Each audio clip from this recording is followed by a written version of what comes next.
Hello,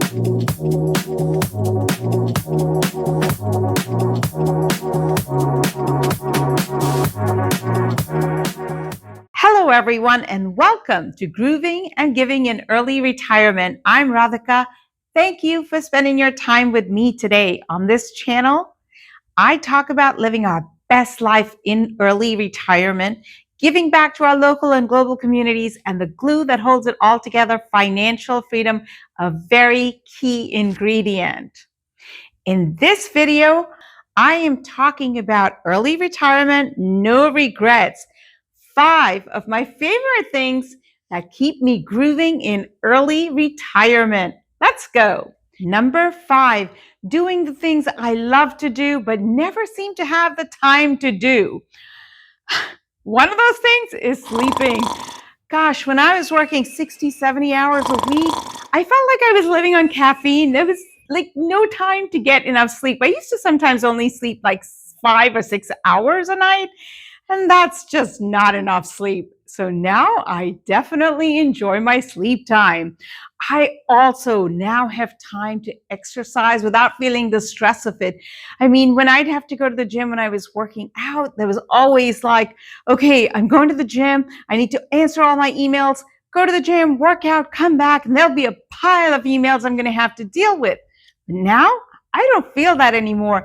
I get my 10,000 steps in every day in the morning, and I'm out there with the birds and nature, and it is such a relaxing and amazing feeling. So that's definitely something that I love doing in early retirement on a daily basis. Also, folks, for some of you, it might be visiting with family, visiting friends, and now you have the time to do that. So definitely incorporate that into your early retirement. Also, other things that you never could make time for, whether it's reading books, whether it's taking, classes and things you like to do, or cooking. A lot of people love cooking and baking, but never could find all that time. Bring that all into your early retirement. Number 4, learning new things. How many of you have this list of, oh, I wish I could learn to do this or that? Well, do it. Learn new skills. It's very good mentally to learn new skills. I always said to myself, I want to learn Spanish.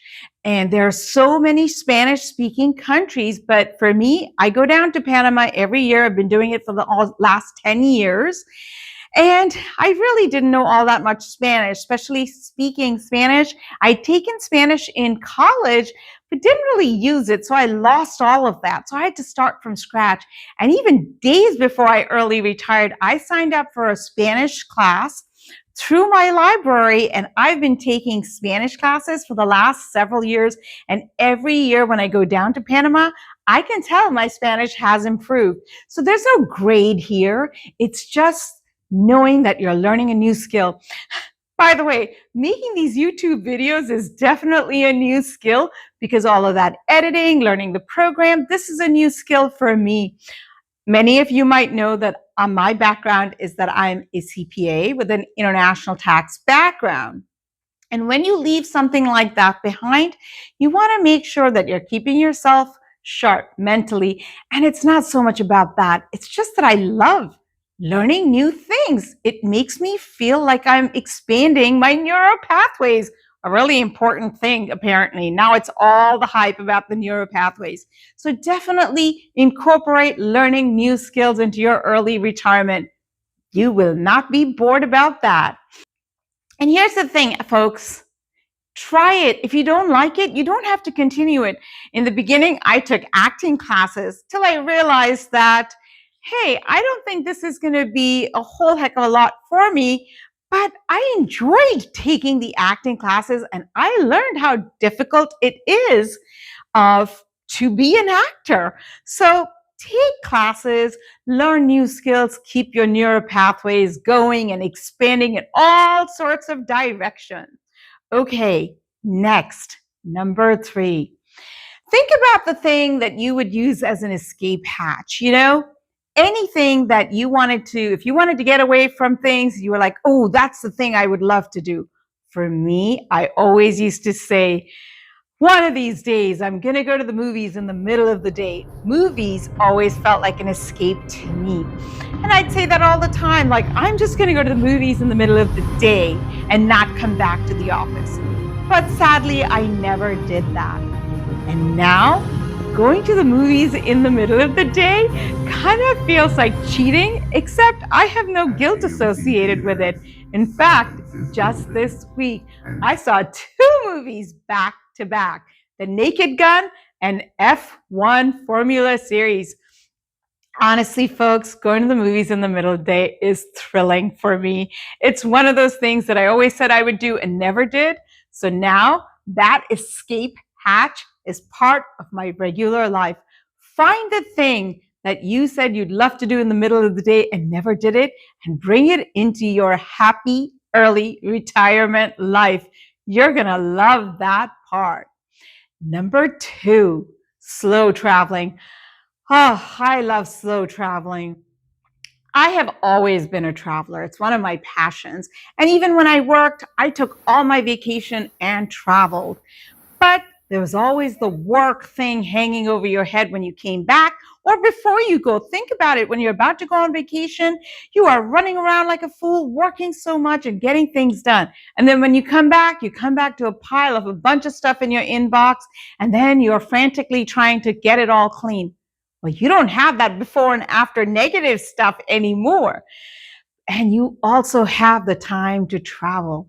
I just watched an Airbnb commercial, and it was something like, checklists have taken adventure out of the travel. Well, what I'm going to say is put the adventure back into your travels, because with slow travel, there's no must do this and must do that and must eat here. You don't have to go visit every single church that's on some checklist put together by somebody else. The top 10 things you must see. There's no must anything. It's your slow travel. Folks, I had been to Venice at least 2 or 3 times prior to this last time I was there. And this is the first time I walked around the entire island of Venice. And there were so many places that I didn't even know were there because I was so busy going off some checklist.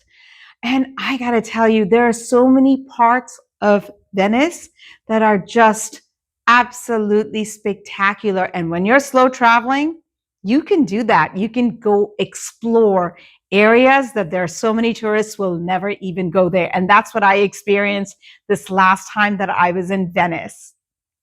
Okay, my number 1 thing that busts all your boredom in early retirement: volunteering.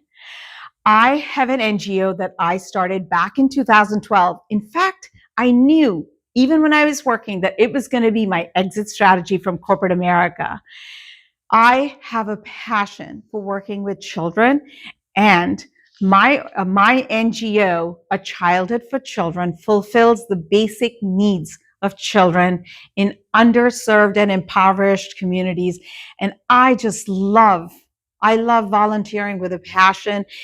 Honestly, it started out as something that makes me feel good, and now it's just part of my fabric.